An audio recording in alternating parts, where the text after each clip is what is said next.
What happens when you use code to generate structures in Minecraft? Can you actually get functional things? What if instead of just generating code in a data pack, you put the code in a player avatar and then have it build stuff in-game? I spent some time doing this to generate a whole bunch of different structures, and so I want to showcase some of the stuff that happened.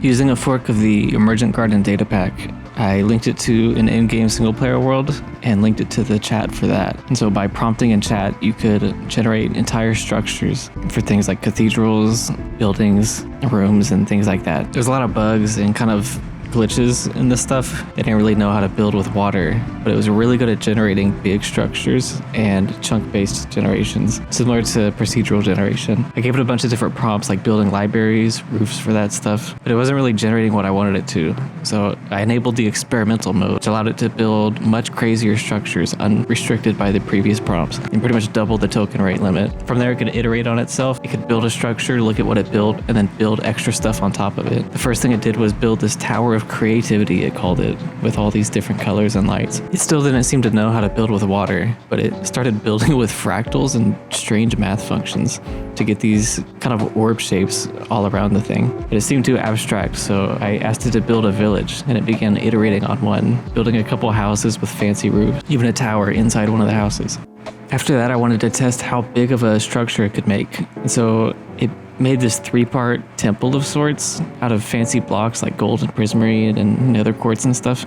Had a big main center room, and then an east wing and a west wing. One of the wings had a big library in it, and the other one was just like a pool looking area. And then it generated this big back cathedral with like floating end lights and fancy designs and stuff. I like the stripes that I put on it. After that, I switched to a smaller model just to test if I could be more efficient on the API cost. But this smaller model didn't really know what to do at all. It just kind of made whatever this stuff is. So I asked it to make a much smaller thing like a house, and it almost made one, but it kept on messing up. After tweaking the prompts a bit on the lower gen model, it was finally able to build something like a house, but it was still pretty rough. Wasn't really able to make much. It also didn't know how to use water either, so I just kind of gave up on that. After switching to a middle-sized model, the generations got a little bit better. It was able to make these little houses and fancy-looking buildings with roofs and stuff. It was pretty cool, too, to kind of watch them walk around in the world and stuff. It seems like giving them the body actually makes the generations better somehow, compared to just raw code generations through data packs or something.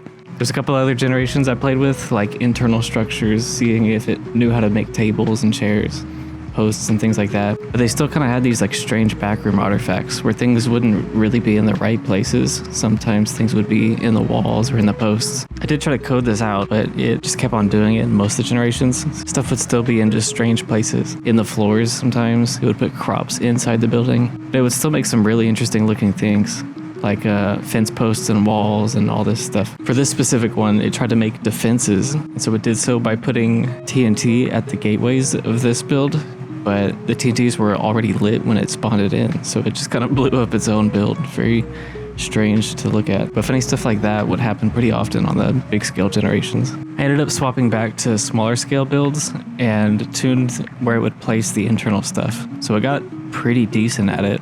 There were still kind of the artifacts like tearing in the walls and stuff, but it was able to generate multiple floors and even bookcases and carpets, things like that. The way it did the ladders were pretty interesting too. It even gave this build like a chimney with a campfire on top and stuff. Little details like that, which were pretty surprising. I also asked it to generate a mining outpost of sorts, and so it chose to use cobblestone and fancy things. I think it did the roof in the inverse section, so we kind of got this strange looking build. It would also kind of swim around and move as they built. I asked it to build some redstone machines, and it came up with this strange thing. I think it thought it was an airplane or something, but it didn't fly. Anyways, I went back to big building structures. I wanted to see if it could build a fancy cathedral. And so it generated this thing, which had lots of floating blocks, but it actually looked kind of cool, like the way it all turned out. Even had an enchanting table in the center. And something I thought was interesting is it made colored glass panes on the sides, unprompted, like it just did it on its own. It ended up looking really, really cool. Again though, most of the things that these models would build would kind of have this backrooms type vibe to it. or just things slightly out of place and stuff. Anyways, I started using them pretty much the rest of the remaining balance. I threw like $5 or $10 at it. So I did a couple more small scale generations, still had the artifacts and stuff, but at least they were interesting to look at.